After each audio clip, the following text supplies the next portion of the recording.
एक हीरो जो कि काफी ज्यादा पावरफुल था और उसे अपने ही लोगों से धोखा मिला और इसकी पावर इतनी ज्यादा थी कि आम इंसान इससे डरने लगे, लेकिन फिर भी ये उन्हें बचाया करता था और ऐसे ही उन्हें बचाते हुए एक दिन इसकी जान चली गई। और जब ये गॉड के सामने आया तो इसने उनसे एक विश मांगी, मुझे अपने अगले जन्म में एक नॉर्मल लाइफ चाहिए। और फिर हमारे मेन कैरेक्टर एलन की आंख खुल जाती है। उसका भाई उसे यहाँ पर बुलाने के लिए आया था। चलो तुम्हें डैड बुला रहे हैं, जो कि उसका छोटा भाई था। जाते हुए उससे ये कहने लगता है, तुम्हारी वजह से आज तक मुझे काफी दिक्कतें हुई हैं, लेकिन आज डैड तुम्हें नहीं छोड़ेंगे।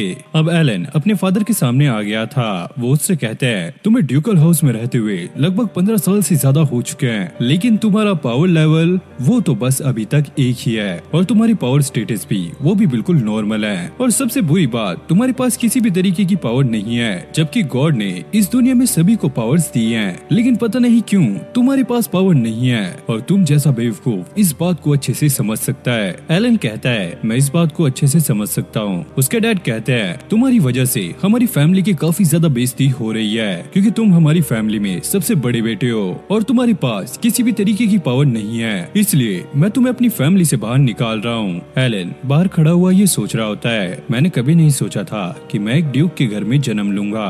और वो सोचता है उसकी पिछली लाइफ इतनी भी अच्छी नहीं थी, लेकिन अब वो फ्री है तो ये अपनी लाइफ को काफी अच्छे से जी सकता है। अब वो शहर से बाहर आ गया था और एक जंगल में बैठ के फिशिंग करने लगता है और वो सोच रहा था, शायद इस दुनिया में मेरे से कोई नहीं डरेगा तो मैं आसानी से अपनी लाइफ को जी सकता हूँ। तभी एलन की नजर कुछ मॉन्स्टर्स पे पड़ती है जो कि इंसानों पे अटैक कर रहे थे और वहाँ की सिचुएशन काफी ज्यादा खराब हो चुकी थी। तभी हम एक नाइट को देखते हैं जिसका नाम बैट्रिस था और ये वहाँ पर उन मॉन्स्टर से फाइट कर रही थी और ये उन मॉन्स्टर पे अटैक तो करती है, लेकिन ये मॉन्स्टर दोबारा से जुड़ रहे थे। बैट्रिस अब ये सोचने लगती है कि वो प्रिंसेस रिस को कैसे बचाएगी, इसलिए वो प्रिंसेस को वहाँ से जाने के लिए कहती है, लेकिन रिस बैट्रिस की बात नहीं मानती। एलन रिस को देखकर ये याद करने लगता है कि वो पहले भी उससे कहीं मिल चुका है और तब उसे याद आता है वो एक पार्टी में उससे मिला था और उस पार्टी में सभी लोग एलन के ही बारे में बात कर रहे थे।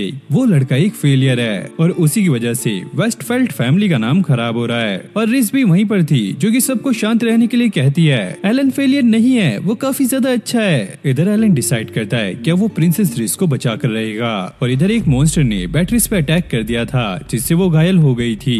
रिस उसे देखकर काफी ज्यादा चिंता करने लगती है। अब एलन अपनी पावर का इस्तेमाल करके तेजी से प्रिंसेस की तरफ जाने लगता है और यहाँ पर एक मॉन्स्टर प्रिंसेस पे अटैक करने ही वाला था। प्रिंसेस तेजी से एलन का नाम चिल्लाती है और तभी अचानक एलन आकर उस मॉन्स्टर को पकड़ लेता है। रिस एलन को यहाँ पर देखकर काफी ज्यादा शौक होती है, तुम यहाँ पर क्या कर रहे हो? एलन कहता है, हम इसके बारे में बाद में बात करेंगे, पहले मैं इनसे निपट लेता हूँ। अब एलन अपनी डिवाइन आइज पावर का इस्तेमाल करता है जिससे उसे सारे मॉन्स्टर्स के सोर्स दिखने लगते हैं, जिसके बाद वो अपनी 100 सोर्ड टेक्निक का इस्तेमाल करके सभी मॉन्स्टर को यहीं पे खत्म कर देता है। बैट्रिस रिस से माफी मांगने लगती है, मुझे माफ करना, मैं आपको प्रोटेक्ट नहीं कर पाई। और रिस ये देखकर इमोशनल होने लगती है। तभी एलन बैट्रिस के पास आता है और उसे अपनी हीलिंग पावर से ठीक कर देता है, जिसके बाद बैट्रिस अब पूरी तरीके से ठीक हो गई थी। ये लड़कियां ये देखकर काफी ज्यादा शॉक थी कि एलन ने ये कैसे किया।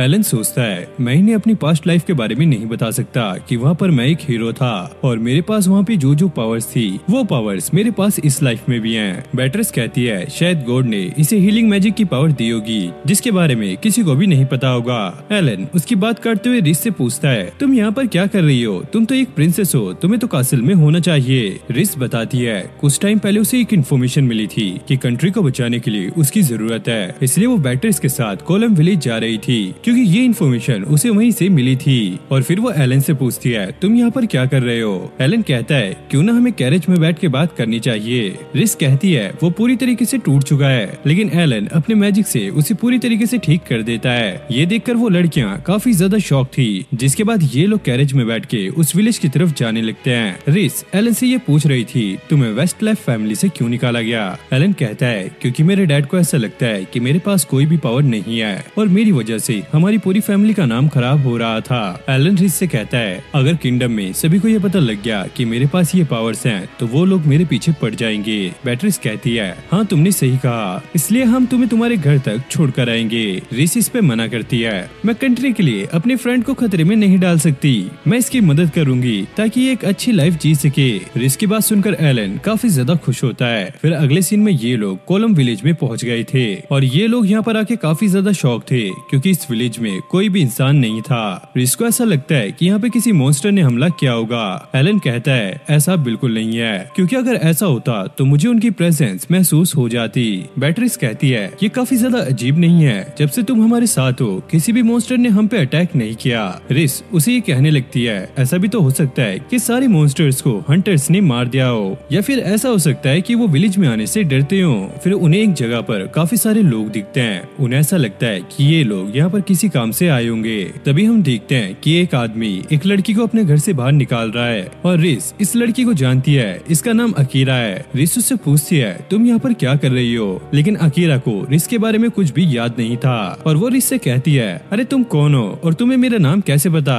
और रिस उस पर गुस्सा हो जाती है अरे यार तुम तो वही हो जो मेरे पास आई थी और तुमने ही मुझे खतरे के बारे में बताया था। और अकीरा उससे माफी मांगती है, वो कहती है दरअसल मुझे किसी का भी नाम याद नहीं रहता। इधर बेट्रिस एलन से ये पूछती है क्या तुम्हें ब्रेवर के बारे में पता है। एलन कहता है ये क्या चीज है, मुझे इसके बारे में कुछ नहीं पता। और वो उसे बताने लगती है ब्रेवर एक तरह की पावर स्किल है जो कि गॉड सिर्फ एक ही इंसान को देता है और वो पावर काफी ज्यादा होती है और जिसको भी वो पावर मिलती है हम लोग उसे हीरो कहते हैं। रिस कहती है अकीरा के पास भी वो पावर है और ये एक हीरो है। बेट्रिस कहती है लेडी रिस के पास भी लाइटनिंग पावर है। एलन सोचता है क्या ये लोग यहाँ पर हीरो को बचाने आए हैं। जिसके बाद हम देखते हैं ये एक रेस्टोरेंट में आ गए थे। अब अकीरा सबको ये बताने लगती है वो इस विलेज से गुजर रही थी, तभी उसे एक छोटी बच्ची मिली और उसे विलेज के सभी लोगों ने ड्रैगन के पास सेक्रीफाइस करने के लिए भेजा था। और ये सुनने के बाद वो विलेज के चीफ से बात करने के लिए आई थी, लेकिन चीफ ने उसकी एक भी बात नहीं सुनी। बेट्रिस कहती है शायद उस ड्रैगन ने विलेज के लोगों को डराया होगा।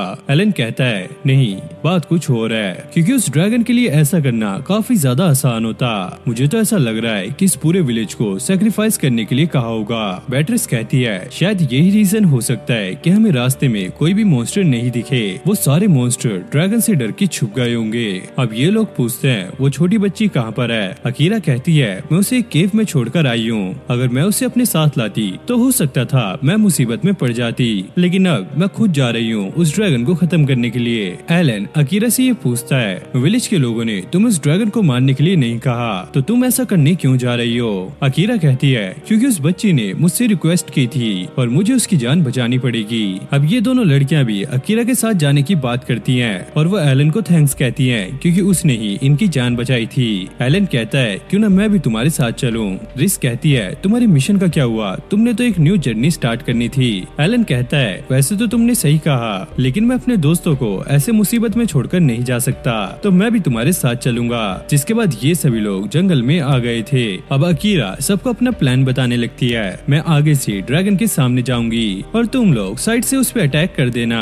रिस अकीरा से ये पूछती है क्या तुम उस लड़की के लिए उस ड्रैगन के सामने जाओगी। अकीरा कहती है क्या तुम्हें मेरी पावर पे शक है कि मैं उस ड्रैगन के सामने नहीं जा सकती। रिस कहती है अरे नहीं नहीं, मुझे तुम्हारी पावर पे पूरा भरोसा है। एलन अकीरा से ये कहता है वैसे मैं भी सामने से जा सकता हूँ। अकीरा कहती है अगर तुम सामने से जाओगे तो मुझे ऐसा फील होगा कि ड्रैगन को तुमने ही हराया है, और वैसे मुझे पता है कि तुम ऑर्डिनरी नहीं हो, तो पहले हमें मिलकर इस ड्रैगन को हराना होगा और उसके बाद हम एक बैटल करेंगे। अब अकीरा सामने से ड्रैगन से फाइट करने के लिए निकल गई थी और इन लोगों को पीछे से आने के लिए कहती है। ये लोग पहाड़ चढ़ के ऊपर जा रहे थे, तभी वहाँ पर एक धमाके की आवाज आती है और अकीरा ने ड्रैगन से फाइट करनी स्टार्ट भी कर दी है। अकीरा उस ड्रैगन पे काफी खतरनाक अटैक करती है, लेकिन इस ड्रैगन को उससे कुछ भी नहीं होता और वो ड्रैगन अकीरा का मजाक बनाने लगता है। तुम इंसान अपने आप को हीरो कहते हो, तुम्हारे अंदर बिल्कुल भी पावर नहीं है, तुम्हारे अटैक्स बिल्कुल बेकार हैं। ये सुनकर अकीरा को और भी ज्यादा गुस्सा आने लगता है और वो अपनी और भी पावर से उस पर अटैक करने लगती है, लेकिन अब भी इस ड्रैगन को कुछ नहीं होता। तभी अकीरा की नजर उस बच्ची पे पड़ती है जो कि उसे मिली थी। वो उससे पूछती है तुम यहाँ पर क्या कर रही हो। ड्रैगन कहता है ये तो वही बच्ची है जिसे मैंने छोड़ा था। अकीरा ये सुनकर काफी ज्यादा शॉक होती है, आखिरकार तुमने इसे क्यों छोड़ा था। ड्रैगन बताने लगता है मैंने इसे जानबूझकर छोड़ा था क्योंकि इसकी आंखों में मुझे वो डर दिखा जो कि मुझे पसंद था, क्योंकि मुझे किसी इंसान को मारने में कोई भी दिलचस्पी नहीं है। मुझे लोगों के चेहरों पर डर देखना अच्छा लगता है, जैसे कि अभी तुम्हारे फेस पर आ रहा है। इससे अकीरा को और भी ज्यादा गुस्सा आता है और वो डायरेक्ट जाके ड्रैगन पे अटैक कर देती है, लेकिन ड्रैगन उल्टा उस पर अटैक करता है और ये अटैक काफी ज्यादा खतरनाक था। अकीरा इससे काफी दूर जाके गिरती है और उसकी हालत भी बहुत ज्यादा बुरी हो गई थी। अब ये ड्रैगन अकीरा को बस मारने ही वाला था, तभी एलन आकर उस ड्रैगन का पर काट देता है। ये देखकर वो ड्रैगन काफी ज्यादा शॉक होता है। तुम तुमने ये कैसे किया? तुम तो एक मामूली इंसान हो। एलन कहता है तुम्हें ऐसा गलत लगता है और वो अपनी पावर का इस्तेमाल करके उस ड्रैगन के कोर को देख लेता है, लेकिन ड्रैगन फिर भी उसे उल्टा सीधा बोल रहा था, तुम एक कमजोर इंसान हो, इससे ज्यादा कुछ नहीं। एलन प्रिंसेस की तरफ देखता है, उसकी आंखों में एलन को लेकर उम्मीद थी और वो समझ जाता है कि लोग मुझे पहले से ही उल्टा सीधा बोला करते थे, लेकिन एक प्रिंसेस ही थी जिसने मुझे समझाया और वो अपनी काफी खतरनाक पावर का इस्तेमाल करके उस ड्रैगन पे अटैक कर देता है और वो एक ही झटके में उस ड्रैगन को वहीं पे खत्म कर देता है। जिसके बाद यहाँ पे एक ब्लू कलर की बहुत तेज रोशनी निकलती है जिससे आसमान में छाए काले बादल भी साफ हो जाते हैं। अब ड्रैगन मरते हुए ये कहता है, आखिरकार इस लड़के ने मुझे हराया कैसे? मुझे उन लोगों ने ये नहीं बताया था कि इस जैसा पावरफुल इंसान भी यहाँ पर आने वाला है। अब एलन ने उस फाइट में अपनी काफी सारी पावर का इस्तेमाल किया था जिस वजह से वो थक चुका था और अब वो जैसे ही अपनी आंखें खोलता है, रिस उसके सामने बैठी होती है। एलन उनसे पूछता है, बैट्रिस और अकीरा कहाँ पर है? रिस बताती है कि वो दोनों अपनी ट्रेनिंग में बिजी हैं और वो उससे कुछ कहने की ट्राई कर रही थी लेकिन वो हिचकिचा रही थी क्योंकि एलन ने देख लिया था कि रिस के पास हीलिंग पावर है और एलन ने ये सुना था कि एक लड़की जब भी सफर में जाती है तो वो अपने हीलिंग मैजिक से अपने घायल दोस्तों की हेल्प करती है और इसलिए उसे सेंट का टाइटल दिया गया था। लेकिन एलन को ये नहीं पता था कि वो और कोई नहीं बल्कि प्रिंसेस रिस है और रिस उससे माफी मांगती है ये सीक्रेट रखने के लिए। एलन कहता है, तुम मेरे लिए सेंट या कोई प्रिंसेस नहीं हो, तुम मेरे एक अच्छी दोस्त हो और ये सुनकर रिस को अच्छा लगता है। अब अकीरा एलन को बुलाती है ताकि वो इसके साथ ट्रेनिंग कर सके। ट्रेनिंग खत्म होने के बाद ये लोग अपने अपने रास्ते जाने लगते हैं। रिस अकीरा से कहती है, हम तुम्हें आगे तक लिफ्ट दे सकते हैं, लेकिन अकीरा अकेले ही अपना सफर तय करना चाहती थी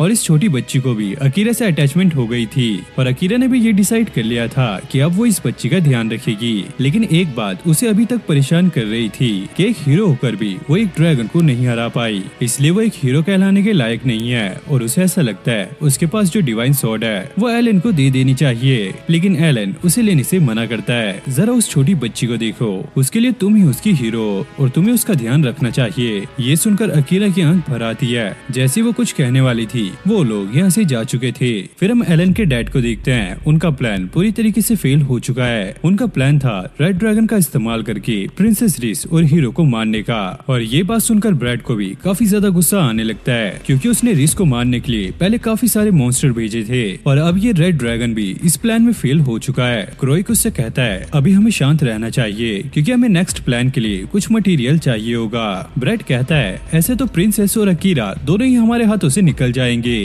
क्रोइक कहता है, भले ही वो जहाँ भी जाए लेकिन रहेंगे तो वो किंगडम में ही और हमें ये मौका दोबारा से मिल जाएगा। अब क्रोइक अपने हैचमैन से उस एल्फ के बारे में पूछता है। वो इससे कहता है, आप टेंशन मत लीजिए, उसका सर मैं आप तक पहुंचा दूंगा और ये गॉड और इस किंगडम से बदला लेना चाहता है, इसलिए ये सारा कुछ कर रहा है। और अपने डैड के प्लान से अनजान एलन रिस के साथ जा रहा था एक ब्लैक स्मिथ के पास क्योंकि उसकी स्वॉर्ड अब टूट चुकी है और उसे एक न्यू स्वॉर्ड चाहिए होगी। रिस एक ब्लैक स्मिथ को जानती है जो कि एक एल्फ है और वो इसके लिए काफी अच्छी स्वॉर्ड बना देगी। रिस ये स्वॉर्ड देकर एलन से माफी मांगना चाहती थी क्योंकि इनकी वजह से ये इन चीजों में फंस चुका है। उस ब्लैक स्मिथ का घर काफी ज्यादा दूर था तो इन लोगों ने डिसाइड किया कि ये एक रात यहीं पर बिताएंगे। अब रिस को काफी ज्यादा नींद आती है तो वो एलन के पास ही सो जाती है और एकदम से रिस उठ भी जाती है क्योंकि उसे काफी ज्यादा शर्म आ रही थी।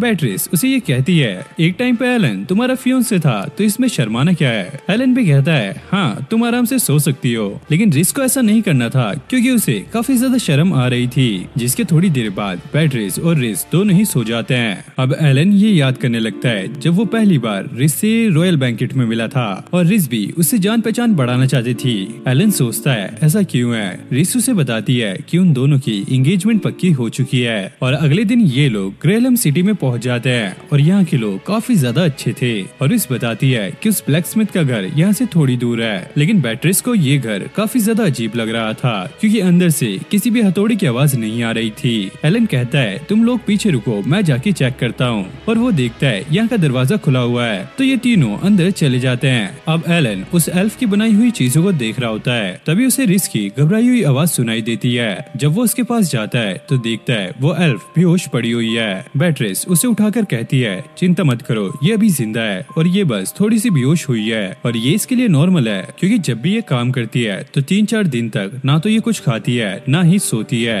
और इस वजह से अब ये काफी ज्यादा गहरी नींद में है। रिस अपनी हीलिंग पावर का इस्तेमाल करके इसको उठा देती है। नोएल इन दोनों लड़कियों को तो पहचान जाती है लेकिन एलन उसके इसके लिए नया था। बैट्रिस बताती है दरअसल ये हमारा एक टेम्परेरी बॉडीगार्ड है, और नोएल समझ गई थी कि इन लोगों को इसके लिए एक स्वॉर्ड चाहिए होगी, और वो यहाँ पे मना करती है कि मेरे पास बिल्कुल भी टाइम नहीं है क्योंकि मेरा शेड्यूल काफी ज्यादा टाइट है। वैसे इसके पास पहले ही एक तलवार है। एलन कहता है ये मेरे से टूट चुकी है, और नोएल पहचान जाती है कि ये तलवार उसी ने बनाई थी, और वो अपनी अप्रेजल स्किल का इस्तेमाल करती है और वो इस तलवार को चेक करती है। उसे पता लगता है कि एलन ने इस तलवार को पूरी लिमिट तक इस्तेमाल किया है, इसलिए वो अपने मन को बदल लेती है और वो डिसाइड करती है कि वो एलन के लिए एक न्यू स्वॉर्ड बनाएगी। लेकिन इस स्वॉर्ड को बनाने से पहले नोएल एलन से पूछती है क्या तुम्हें ऐसी तलवार चलेगी जो कि डिवाइन स्वॉर्ड से भी ऊपर हो, क्योंकि डिवाइन स्वॉर्ड को सिर्फ हीरो ही चला सकते हैं। और नोएल को ऐसा लगता है कि एलन डिवाइन स्वॉर्ड से भी पावरफुल स्वॉर्ड को चला सकता है, और भाई कोई भी ब्लैक स्मिथ ऐसे ही किसी के लिए डिवाइन स्वॉर्ड नहीं बनाता, क्योंकि उसे पता लग गया था कि एलन काफी ज्यादा पावरफुल है और वो आसानी से इस स्वॉर्ड को चला पाएगा। इसलिए वो एलन से इसके लिए पूछ रही थी, और इतने अच्छे ऑफर को मना ही कौन करता, तो एलन उसमें मान जाता है। जिसके बाद नोएल फिर से अपने काम पे लग जाती है और इन तीनों को यहाँ से बाहर निकाल देती है। ये लोग डिसाइड करते हैं ये पास के ही विलेज में एक होटल लेकर रुकेंगे, लेकिन इन तीनों पर कोई नजर रख रहा था, और ये लड़की और कोई नहीं क्रोइक की हैचमैन की एक पार्टनर थी, और इस बंदे का नाम था होरस, और उसे पता लगा था कि रिस के साथ सिर्फ एक बॉडीगार्ड है। लेकिन यहाँ पर ये एलन को देखकर काफी ज्यादा शौक था और वो इसके बारे में जानना चाहता है आखिरकार ये कौन है। फिर हम उन तीनों को देखते हैं जो कि पास के एक होटल में रुके थे। इन लोगों के पास कुछ करने के लिए नहीं था, तो ये लड़कियां कहती हैं क्यों ना हम पास के एक गिल्ड में जाकर उस ड्रैगन से मिले हुए मटेरियल को बेच कर आएं। एलन उनकी बात मान जाता है और वो गिल्ड के लिए निकल जाता है। ये लड़कियां कहती हैं कि हमें मार्केट में घूमने जाना है, लेकिन इन लोगों का यहाँ पे आने का कुछ अलग ही रीजन था, और वो लोग एलन को इसमें नहीं घसीटना चाहते थे। अब एलन गिल्ड में आ गया था और वो यहाँ पे रिसेप्शनिस्ट को इस ड्रैगन के मटेरियल दिखाता है। वो लड़की ये देखकर काफी ज्यादा शॉक हो जाती है और वो इसे चेक कराने के लिए गिल्ड मास्टर के पास जाती है। तभी होरस भी यहाँ पर पहुंच गया था और वो एलन से पूछताछ करने लगता है। एलन को इन पे शक ना हो तो वो उससे झूठ कहने लगता है। पहले तो वो अपनी पार्टनर और अपने आप को इंट्रोड्यूस कराता है। दरअसल हम ट्रैवलर हैं और हम एडवेंचर स्टोरीज को कवर करते हैं। होरस उससे ये पूछता है क्या तुमने अकेले उस ड्रैगन को हराया था? एलन कहता है नहीं, मेरे साथ मेरे पार्टनर्स भी थे। होरस सही गैस करता है कि उनके साथ एक हीरो भी थी, और ये एलन से और कुछ पूछने ही वाले थे। तभी वो रिसेप्शनिस्ट यहाँ पे पहुंच जाती है और ये लोग यहाँ से गायब हो जाते हैं। होरस ये समझ गया था एलन क्रोइक का लड़का है, लेकिन वो इस बात को लेकर सरप्राइज था कि उसके पास कोई भी पावर नहीं है, लेकिन वो उस ड्रैगन से जिंदा बच के निकल गया। लेकिन माइलिन को ऐसा नहीं लगता, उसे एलन में कुछ गड़बड़ लगती है। अब अगले दिन ये तीनों नोएल से मिलने के लिए गए होते हैं, लेकिन नोएल दोबारा से वहाँ पे बेहोश पड़ी होती है। रिस अपनी हीलिंग मैजिक का इस्तेमाल करके उसे दोबारा से ठीक कर देती है और नोएल बताती है कि उसने एलन के लिए एक परफेक्ट स्वॉर्ड बना दी है और वो इसकी एक क्रिएटर है, तो वो इस स्वॉर्ड को इस्तेमाल होता हुआ देखना चाहती है। लेकिन रिस उसे जाने से मना करती है क्योंकि अभी भी वो काफी ज्यादा कमजोर है। और जब नोएल बिल्कुल ठीक हो जाती है तो ये लोग स्वॉर्ड को चेक करने के लिए एक जंगल में आ जाते हैं। एलन को ये बात काफी ज्यादा अजीब लगती है कि नोएल एक एल्फ होने के बावजूद भी एक ब्लैक स्मिथ है। नोएल उसे ये बताने लगती है जब वो छोटी थी तो वो अनाथ थी और उसे एक डॉर्फ ने अडॉप्ट किया था जिसका नाम वेनेसा था, और वेनेसा ने कभी भी नोएल को फोर्जिंग नहीं सिखाई थी। लेकिन तब भी नोएल उसे अपना मास्टर समझा करती थी और नोएल को अपनी पर्सनल बातें बताने में थोड़ा सा अजीब लग रहा होता है, तो वो शर्माते हुए थोड़ा सा आगे निकल जाती है। एलन को वहाँ पे होरस और माइलिन मिलते हैं, लेकिन नोएल उसे बुलाती है तो ये लोग यहाँ से निकल जाते हैं। यहाँ पे कुछ तो सीक्रेट था जो कि होरस ने यहाँ पे छुपा के रखा हुआ था, तो वो अपनी पार्टनर से कहता है कि इन दोनों पे नजर रखे।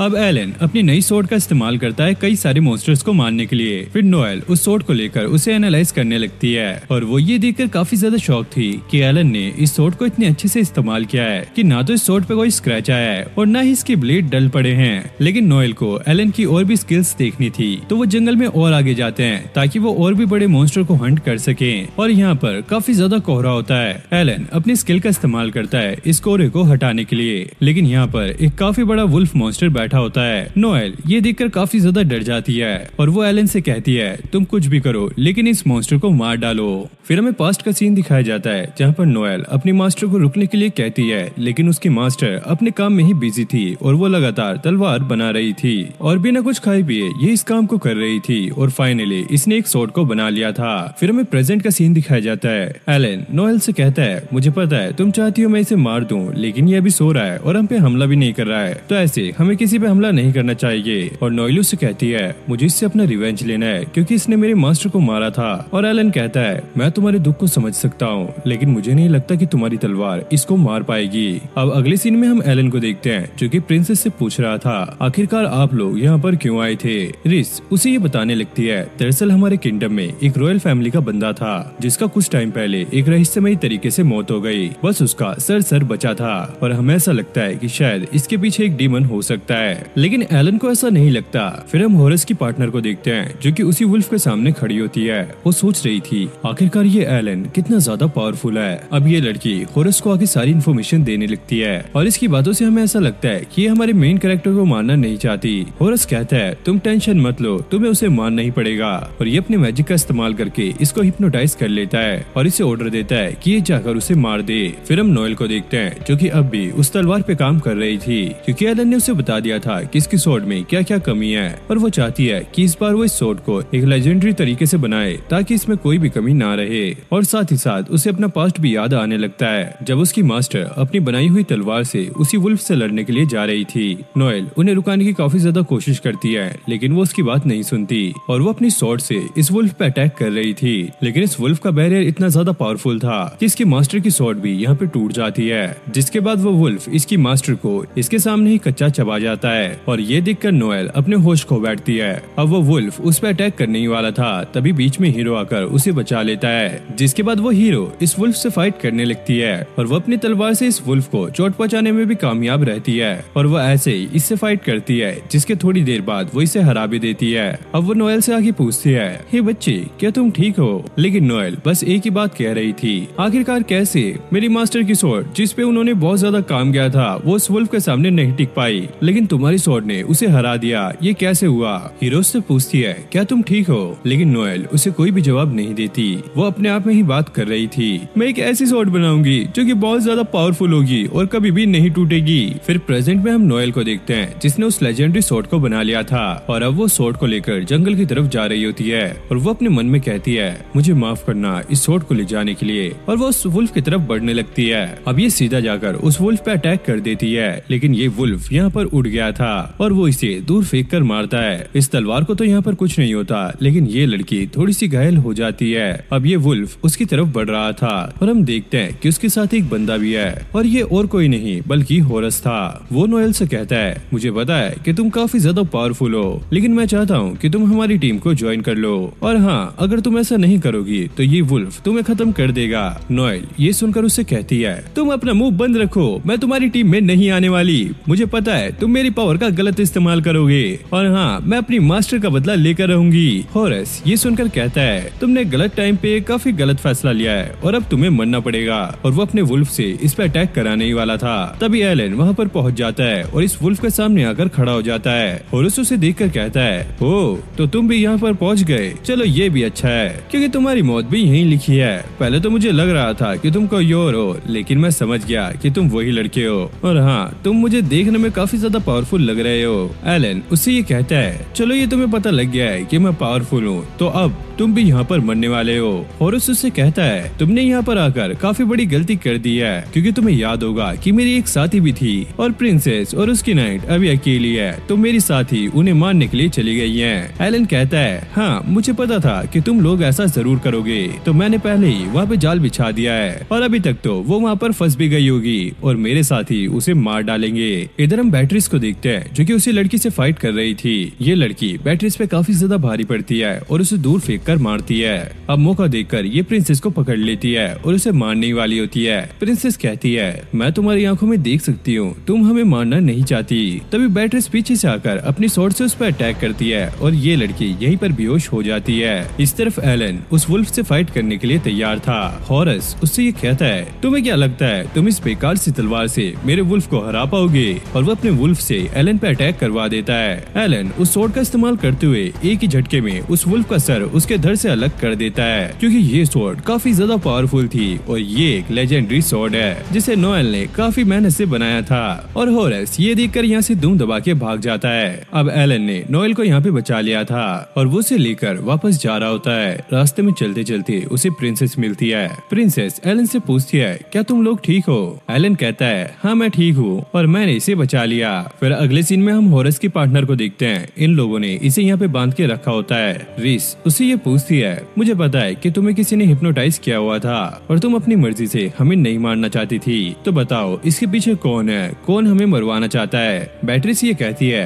हमें इसकी किसी भी बात पे विश्वास नहीं करना चाहिए क्योंकि ये प्रिंसेस को मारने आई थी। प्रिंसेस कहती है नहीं, मुझे ऐसा नहीं लगता, मैंने इसकी आंखों में देखा था, ये मुझे मारना नहीं चाहती थी। फिर हम साइड में नोएल को देखते हैं जो कि इनकी सारी बातें सुन रही थी और फिर उसे अपना पास्ट याद आने लगता है कि जब वो छोटी थी तो उसकी मास्टर ने उसे गोद ले लिया था। तो वो इस लड़की के पास आकर कहती है मैं इसे संभाल लूंगी, तुम इसे मेरे पे छोड़ दो और मैं इसे अडॉप्ट करना चाहती हूँ। और ये बात सुनकर वो लड़की काफी ज्यादा शॉक होती है क्योंकि आज तक किसी ने उसके लिए ऐसा कुछ नहीं किया। नोएल कहती है कि मैं इसको अपने साथ रखूंगी और इसे काफी चीजें सिखाऊंगी, लेकिन बैट्रिस उसे ऐसा करने से मना करती है। नोएल कहती है तुम टेंशन मत लो, मैं इसका ध्यान रखूंगी और अगर ये ऐसा वैसा कुछ करती है तो मैं इसे पनिशमेंट भी दूंगी। और एलन ये बात सुनकर इस पे एग्री हो जाता है और वो कहता है चलो फाइनली अब ये सारा कुछ खत्म हुआ। अब एलन जंगल में आके अपनी स्वॉर्ड से प्रैक्टिस करने लगता है और इसके अटैक काफी ज्यादा पावरफुल थे। फिर हमें होरस को भी दिखाया जाता है जो कि एक जगह पर आकर बैठ गया था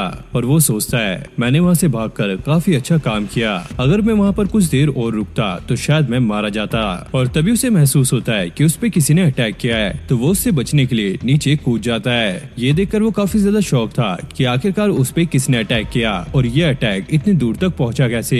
तभी हम देखते हैं एक काफी बड़ा डीमन यहाँ पर पहुंच जाता है और उससे पूछता है ओ तो तुम ही हो वो इंसान, जिसके बाद वो होरस को वहीं पर मार देता है। अब एलन भी इस अटैक की आवाज सुनकर उस जगह पर पहुंच गया था। वो देखता है यहाँ पे एक हेड पड़ी हुई है और ये हेड उसी बुड्ढे की होती है और अब वो डीमन एलन के डैड के पास पहुंच गया था। एलन का भाई उससे ये कहता है तुमने उस बुड्ढे को मारकर काफी अच्छा काम किया, अगर हम उसे नहीं मारते तो वो हमारा सारा प्लान लोगों में बता देता और अब तुम्हारा नेक्स्ट मिशन ये है कि तुम्हें प्रिंसेस और उसके सारे साथियों को खत्म करना होगा।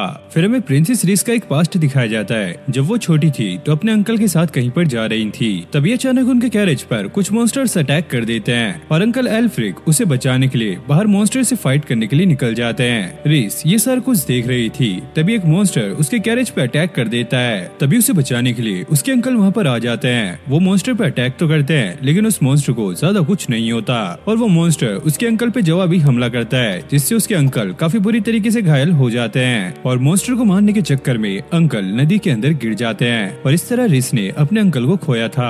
अब हम प्रेजेंट में इन तीनों को देखते हैं। ये एक गाँव में आए थे और यहाँ के लोग बहुत ज्यादा खुश थे और ये किसी चीज की तैयारी कर रहे थे।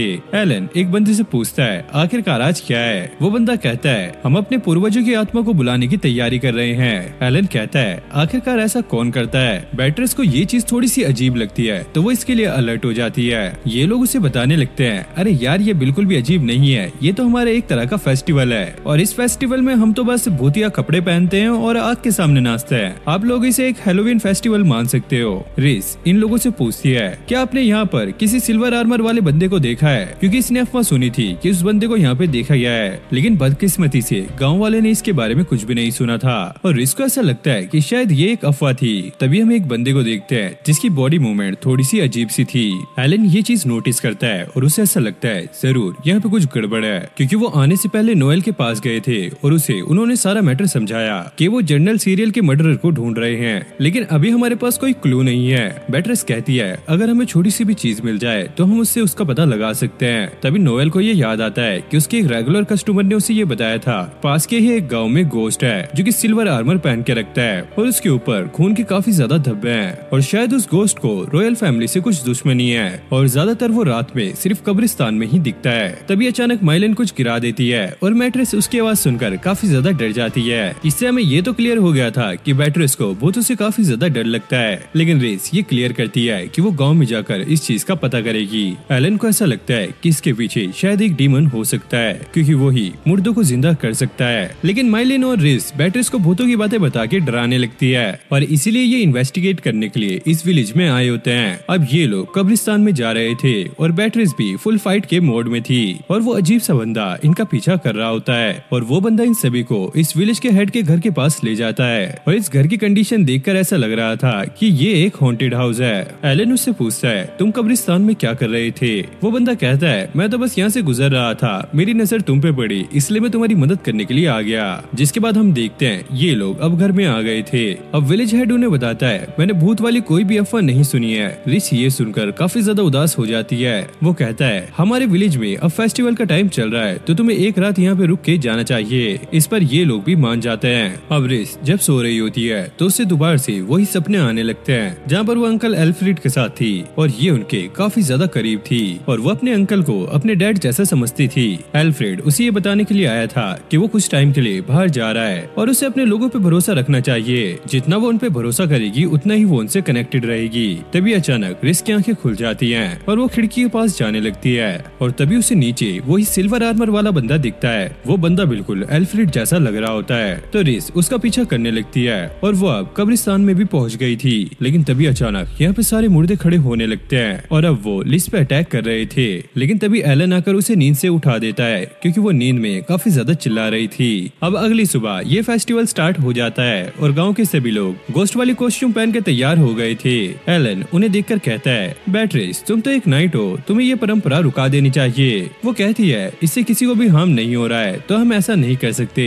अब ये लोग बैठकर आराम से उन लोगों का डांस देख रहे होते हैं। तभी वो अजीब सा बंदा इनके पास आकर कहता है, यहाँ पर ऐसे बैठे मत रहो, इस फेस्टिवल को एंजॉय करो, जाओ वहाँ पर जाके डांस करो। रिस कहती है, मुझे अभी आराम करना है, तुम लोग जाके वहाँ पे डांस कर सकते हो। बैट्रिस और एलन वहाँ के लिए निकल जाते हैं। तभी रिस को पीछे से उसके अंकल की आवाज आती है और वो उसे फॉलो करते करते जंगल में पहुंच गई थी। अब अंकल एल्फ्रेड उसके सामने खड़े होते हैं और वो उससे कहते हैं, जंगल में ऐसे रात में आना बिल्कुल भी खतरे से खाली नहीं है। रिस अपने अंकल को सामने देखकर काफी ज्यादा शॉक होती है और वो अपने अंकल से पूछती है, आप इतने टाइम से कहाँ पर थे? हमने आपको ढूंढने की काफी ज्यादा कोशिश की लेकिन आपकी बॉडी भी हमें नहीं मिली थी।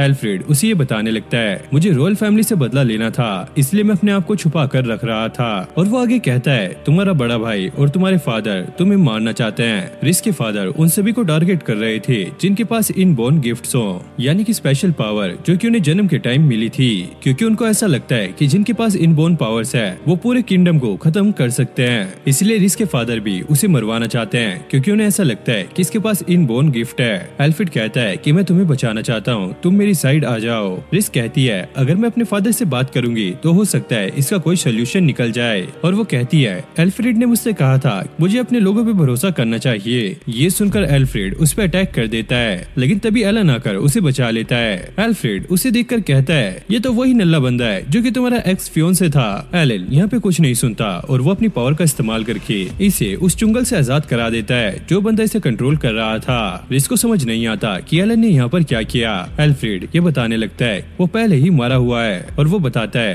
दरअसल किंग रिस को नहीं मरवाना चाहते, जो उसे मरवाना चाहता है असल में वो डीमंस हैं। और हाँ, मेरी जो दुश्मनी है रॉयल फैमिली के साथ वो तो असल में है। एल्फ्रेड क्योंकि एक सेकंड बोर्न था तो उसके बड़े भाई को यहाँ पे किंग बनाया गया और काफी लोगों ने उनके बीच में दरार डालने की कोशिश की। तो एल्फ्रेड ने ये डिसाइड किया कि वो एक नाइट बनेगा ताकि वो अपने दम पर अपना नाम कमा सके। अब एल्फ्रेड के पास ज्यादा टाइम नहीं था तो वो एलन से दो रिक्वेस्ट करता है, पहला कि वो रिस का ध्यान रखे और दूसरा वो उससे फाइट करे क्योंकि वो देखना चाहता है कि एलन कितना ज्यादा पावरफुल है। और फाइनली एलन इस फाइट को जीत जाता है। उसके अंकल यहाँ पे ढेर हो गए थे और वो रिच से कहते हैं, तुम्हें उदास होने की जरूरत नहीं है, तुम्हें अपनी खुशियाँ ढूंढनी है। अब एलन विलेज चीफ से मिलने के लिए गया था और जब वो पहली बार इस विलेज में आया था तो उसे पहले ही पता लग गया था कि यहाँ के जितने भी गाँव वाले हैं वो सारे के सारे मुर्दे हैं और इनको विलेज चीफ ही कंट्रोल कर रहा है। और हाँ, विलेज चीफ एक डीमन है, इसका मतलब ये नहीं है कि वो बुरा हो। डीमन एलन से ये कहता है, तुम्हारी सोच काफी ज्यादा सिंपल है और वो अपने मुर्दों को बुलाकर एलन पे अटैक करवा रहा होता है ताकि वो एलन को भी अपनी आर्मी में ज्वाइन करवा सके।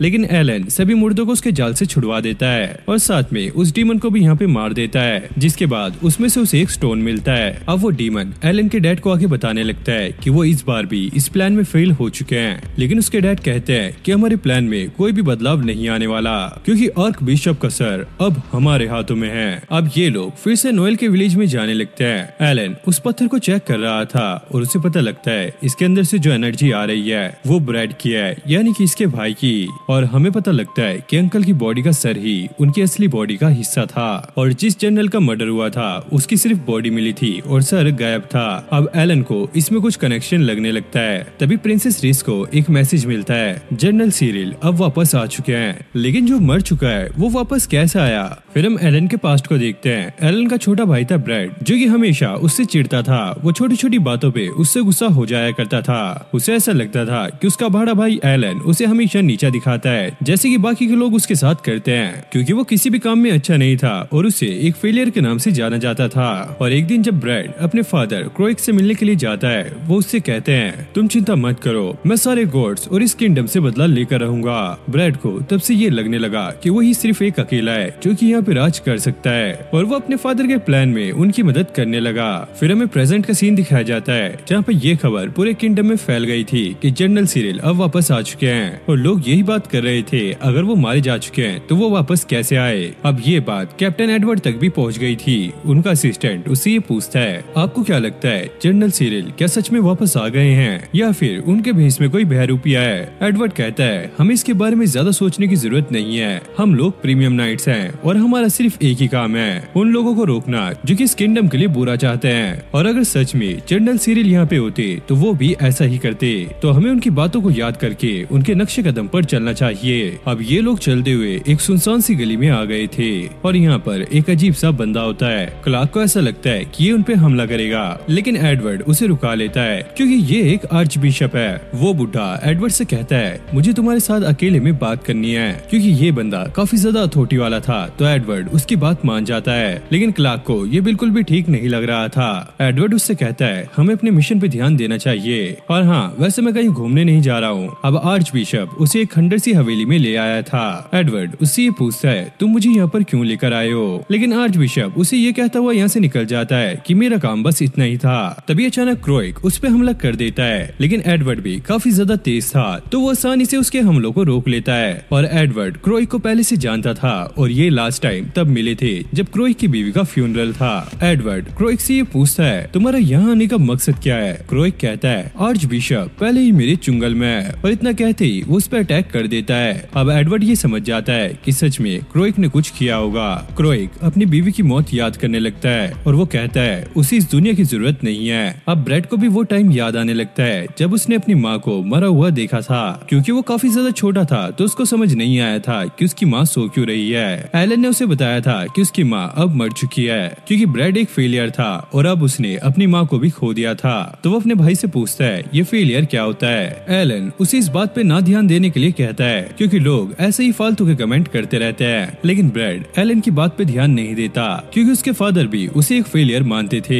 और उसके बाद ब्रैड का लेवल अब एलन से पहले हो गया और ब्रैड खुद एलन को एक फेलियर मानने लगा। लेकिन ब्रैड एक दिन एलन से ये पूछ लेता है क्या तुम्हें गुस्सा नहीं आता कि लोग तुम्हें फेलियर कहते हैं। लेकिन एलन को किसी की भी बात से कोई भी फर्क नहीं पड़ता था। फिर हम प्रेजेंट का सीन देखते हैं तभी अचानक इसके पास एक बंदा आता है और वो इसे बताने लगता है कि हमारा प्लान बिल्कुल वैसा ही चल रहा है जैसे हमने सोचा था। और ब्रैड तुम्हारी साइड का प्लान कैसे चल रहा है। ब्रैड उसे ये बताने लगता है हमने आर्च बिशप को कंट्रोल कर लिया है और उसकी मदद से हमने एडवर्ड को भी अपने झांसे में ले लिया है। लेकिन एडवर्ड का जो गिफ्ट है वो यहाँ पे काफी बड़ी प्रॉब्लम बन रहा है क्योंकि उसके पास ऐसी पावर है कि वो किसी की भी पावर को कैंसिल कर सकता है। ब्रैड कहता है इस बात की टेंशन मत लो, मेरे फादर उसे संभाल लेंगे और अगर वो इसमें फेल हुए तो मैं अपनी एबिलिटी का इस्तेमाल करके उसे भी अपने कब्जे में ले लूंगा। तभी एक बंदा आकर उसे ये बताने लगता है कि हीरो अब वापस आ चुकी है तो हमें अपने प्लान को स्टार्ट कर देना चाहिए। तभी पहले वाला बंदा ये कहता है मैं तुम्हारी इस प्लान में हेल्प कर रहा हूँ लेकिन इस वजह से कोई भी दिक्कत नहीं होनी चाहिए। अब अकीरा उस बच्ची के साथ यहाँ पर आ गई थी और वो यहाँ पर रहने का सोच रही थी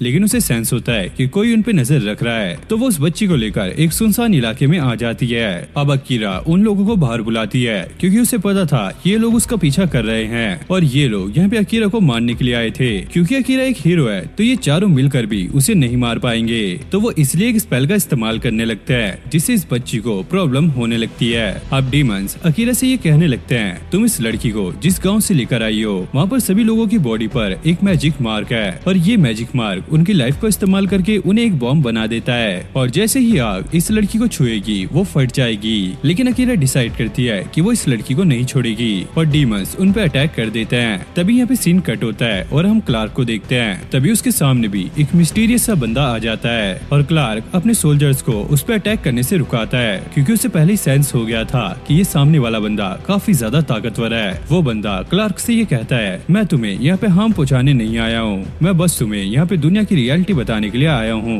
फिर हम जनरल सिरिल और बिशप को देखते हैं जिन्हें ब्रैड कंट्रोल कर रहा होता है। बिशप सबसे ये कहने लगता है गॉड हमसे झूठ बोल रहे हैं, जो भी उन्होंने इंसानों को पावर्स दी है वो असल में कोई गिफ्ट नहीं है। अब सिरिल सबको ये समझाने लगता है मान लो तुम कुछ और बनना चाहते थे लेकिन गॉड की गिफ्ट की वजह से तुम वो नहीं बन पाए, इस वजह से ये कोई गिफ्ट नहीं है, तुम एक गॉड की कठपुतली बन गए हो तो तुम्हें ना चाहकर भी वो चीज करनी पड़ रही है जिसके लिए तुम नहीं बने हो। बिशप सबसे ये कहता है गॉड के चंगुल से बचने का भी एक रास्ता है, लेकिन पब्लिक को तो ये पता था कि गिफ्ट एक काफी पावरफुल एबिलिटी है जिससे किंगडम को बचाने में काफी ज्यादा हेल्प होती है। तो पब्लिक का डाउट क्लियर करने के लिए जनरल सिरिल ब्रैड को आगे बुलाता है। ब्रैड अपनी पावर का इस्तेमाल करके यहाँ पे एक मॉन्स्टर को बनाता है। जनरल सिरिल सबको ये बताने लगता है इस मॉन्स्टर के अंदर 10,000 सोल्जर जितनी पावर है, लेकिन ये सारे लोग ये सोच रहे थे ये ऐसे ही अपनी पावर को एक्सचेंज नहीं कर सकते।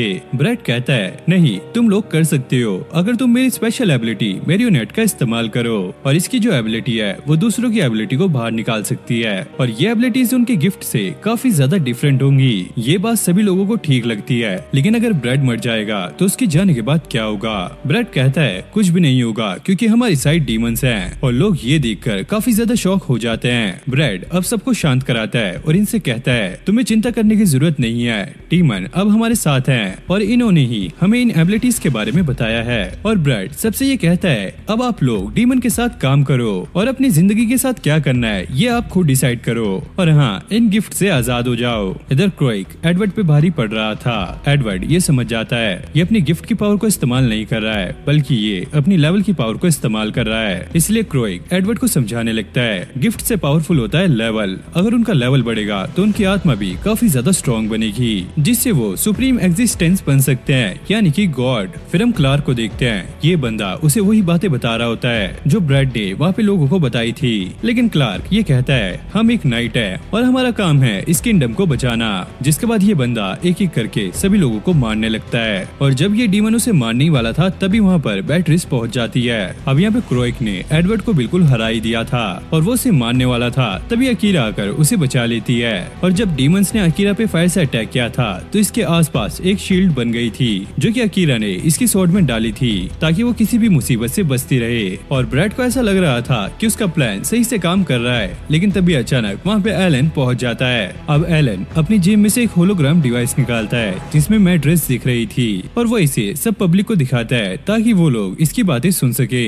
बैट्रिस उस डीमन के सामने थी जो कि उससे पूछती है तुमने ड्यूक वेस्टफील्ड के साथ मिलकर पहले जनरल को मरवा दिया और अब तुम प्रिंसेस के पीछे हो, बताओ तुम्हारा इरादा क्या है? वहीं माइलिन भी अपने इनविजिबल मैजिक का इस्तेमाल करके ये सारा कुछ लाइव टेलीकास्ट कर रही थी। डीमन उसे मारने से पहले ये सारा कुछ बताने लगता है और वो बताता है कि हम उन लोगों को मार रहे हैं जो कि गिफ्ट के साथ पैदा हुए हैं, जैसे कि जनरल और प्रिंसेस, क्योंकि ये लोग हमारे लिए आगे प्रॉब्लम बन सकते हैं। इसलिए हमने ये डिसाइड किया कि हम लोगों के दिमाग से खेलेंगे और हम उन्हें विश्वास दिलाएंगे जिससे वो खुद ही अपने गिफ्ट को त्याग देंगे। अब एलन के लिए इतना कुछ काफी था ब्रेड का प्लान एक्सपोज करने के लिए, और इतने में ब्रेड खुद ही बोल पड़ता है तुम्हें मेरे प्लान में टांग अड़ाने की जरूरत नहीं है। और प्रिंसेस भी सभी को ये बताती है कि ब्रेड ने जो यहाँ पे मॉन्स्टर समन किया है वही मॉन्स्टर उसने प्रिंसेस को मारने के लिए भेजा था। अब ब्रेड का प्लान यहाँ पे फेल हो चुका है और वो इसका सारा इल्जाम एलन पे डालता है। अब ब्रेड अपने मैजिक का इस्तेमाल करके लोगों को कंट्रोल करने का ट्राई करता है, लेकिन एलन तभी उसके मैजिक को तोड़ देता है, जिसके बाद उसे काफी ज्यादा गुस्सा आता है और वो यहाँ पे मॉन्स्टर को आगे बुलाने लगता है। जिसके बाद सभी लोग इधर उधर भागने लगते हैं। प्रिंसेस सभी से कहती है कि तुम्हें एक सेफ एरिया में जाना चाहिए। एलन अपने आप को यहाँ पे कसूरगार ठहराता है क्योंकि उसने ब्रेड पे ध्यान नहीं दिया,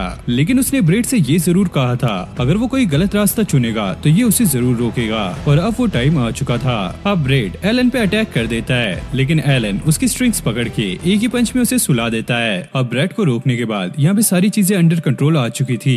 एलन रिस को ये कहता है तुम्हें यहाँ पे सारा कुछ संभालना होगा क्योंकि मुझे अभी अपने डैड को रोकने जाना है, लेकिन लिस भी यहाँ पे काफी ज्यादा चिंता में होती है क्योंकि इस सिचुएशन से एलन की फीलिंग भी हर्ट हो सकती है। लेकिन एलन याद करता है कि उसके डैड ने उसे घर से निकाल दिया है और वो कहता है तुम चिंता मत करो, ऐसा कुछ नहीं होगा। यहाँ पे बैट्रिस उस डीमन से फाइट कर रही थी, लेकिन ये डीमन उसका कुछ भी नहीं कर पाता क्योंकि मैट्रेस इनविजिबल होकर फाइट कर रही थी, और डीमन को भी समझ आ गया था कि ये माइलिन की पावर का इस्तेमाल कर रही है और ये उसके सामने नहीं टिक पाएगा, तो वो यहाँ से भागने लगता है। लेकिन तभी माइलिन अपना डैगर उस पे फेंक के मारती है और बैट्रिस इसी चीज का फायदा उठाकर उसको वहीं पे मार डालती है। अब क्लार्क बैट्रिस से सारा कुछ पूछने के लिए आता है और वो उसे थैंक्स भी कहता है उनकी मदद करने के लिए। बैट्रिस कहती है अभी बात करने का टाइम नहीं है क्योंकि सारे डीमंस यहाँ पे अटैक करने वाले हैं, तो तुम्हें मेरी मदद करनी होगी। और नोएल भी अपने बहुत सारे वेपन्स के साथ वहाँ पर पहुँच गई थी, लेकिन इस प्लान का जो मास्टरमाइंड था वो बहुत ही अलग सी पावर को रेडिएट कर रहा था। अब एडवर्ड और अकीरा मिलकर उसे हराने की ट्राई करते हैं, लेकिन वो इसमें नाकामयाब रहते हैं। एडवर्ड अकीरा को बताने लगता है कि क्रैग के पास एक ऐसी एबिलिटी है जिससे वो फ्यूचर देख सकता है, लेकिन इस स्किल का इस्तेमाल इस्तेमाल करने के लिए बहुत सारा कंसंट्रेशन चाहिए होगा, जो कि वो इस फाइट में इस्तेमाल नहीं कर सकता। एडवर्ड क्रैग से ये कहता है तुम्हारी वाइफ कभी भी ये नहीं चाहेगी कि तुम ये रास्ता अपनाओ। क्रैग ये कहता है मैंने ये पहले ही फ्यूचर देख लिया था कि मेरी वाइफ मरने वाली है और मैंने उसे बचाने के लिए काफी चीजें ट्राई भी की, लेकिन वो सारी ही बेकार गई। और क्रेग को ऐसा लगता है कि ये सारी गलती गॉड्स और उनकी गिफ्ट की है, क्योंकि उसकी वाइफ की जो स्पेशल पावर थी वो थी होली ग्रे या सैक्रेड मदर। इस गिफ्ट की वजह से सभी लोगों को ये यकीन था कि मारी जिसको जन्म देगी वो एक हीरो होगा, लेकिन उसने एलन को जन्म दिया जो कि एक फेलियर था। इसलिए क्रेग गुस्से में आकर सारी गिफ्ट्स को दुनिया से खत्म करना चाहता है और वो अपनी लाइफ फोर्स को भी एक्सचेंज कर लेता है ताकतवर बनने के लिए। अब अकीरा उसे रोकने के लिए उस पे लाइटनिंग पावर से अटैक करती है। एक टाइम पे दोनों की पावर बिल्कुल सेम ही लेवल पे थी, लेकिन थोड़ी देर बाद क्रेग की पावर अकीरा को हरा ही देती है। अब यहाँ पे सिर्फ एडवर्ड बचा था और उसे पता था क्रेग को पावर मिलने का सोर्स है डीमंस, और वो उसे कहता है अगर तुम नहीं रुके तो तुम भी यहाँ पर मारे जाओगे। लेकिन क्रेग यहाँ पे नहीं रुकता और वो एडवर्ड पे अटैक कर देता है। इस अटैक को झेलने के बाद एडवर्ड को ऐसा फील हो रहा था कि डार्कनेस उसे निगल रही है और वो क्रेग को अपनी बातों से समझाने की ट्राई करता है, लेकिन क्रेग उसकी एक नहीं सुनता और वो उसे वहीं पर मार डालता है। अब अगली बारी थी अकीरा की और वो अकीरा पे भी अटैक कर देता है, लेकिन तभी एलन आकर उसे बचा लेता है। क्रेग ये देखकर हंसने लगता है कि उसका नाकाम बेटा उसे रोकने के लिए आ गया है। अब वो एलन पे भी काफी खतरनाक अटैक कर देता है, लेकिन एलन उसके अटैक को काफी आसानी से रुका लेता है। क्रेग उससे ये पूछता है आखिरकार तुम हो कौन? एलन कहता है तुम मुझे पहले से ही जानते हो, मैं और कोई नहीं बल्कि एक फेलियर हूँ, लेकिन इसके बावजूद भी मैं अपने लोगों को छोड़ना नहीं चाहता और मेरी माँ भी ऐसा नहीं चाहेगी। क्रेग ये सुनकर और भी ज्यादा गुस्से में आ जाता है और वो एलन से कहता है मारियल का नाम तुम अपनी जुबान से कभी मत लेना। और क्रेग काफी खतरनाक अटैक एलन पे कर देता है। एलन जब इस वार को रुका रहा होता है तो वो क्रेग के अंदर का गुस्सा और नफरत को महसूस कर पा रहा होता है, लेकिन यही नहीं, क्रेग कितना ज्यादा उदास था और वो अपनी वाइफ से कितना ज्यादा प्यार करता था, एलन ये भी फील कर पा रहा होता है। और ये चीज किसी की भी कमजोरी बन सकती है और ये किसी को भी बदल सकती है, और एलन इस चीज को अच्छे से जानता है, इसलिए उसने डिसाइड किया था कि वो किसी भी चीज में इन्वॉल्व नहीं होगा। लेकिन कई लोग ऐसे हैं जो कि एलन पे डिपेंड करते हैं और एलन उन्हें बचाने के लिए वहाँ से निकल आया। एलन अपनी फुल पावर का इस्तेमाल करके क्रेग पे अटैक करता है, लेकिन इससे उसको कुछ नहीं होता। लेकिन क्रेग जो पावर इस्तेमाल कर रहा था वो उसी से खुद को भी मार रहा था, और अब आखिरी बार उसके अंदर जितनी भी पावर थी वो एक साथ उसको रिलीज कर देता है ताकि वो एक साथ सब चीजों को खत्म कर सके। लेकिन एलन क्रेग को रोकने के लिए उस मैजिक से बने हुए बवंडर में घुस जाता है। अंदर घुसने के बाद एलन क्रेग का जो मैजिक सेंटर होता है उसे ढूंढ निकालता है और उसी के साथ वहीं पर उसे खत्म कर देता है, और इससे जो तबाही होने वाली थी वो भी यहाँ पे रुक जाती है।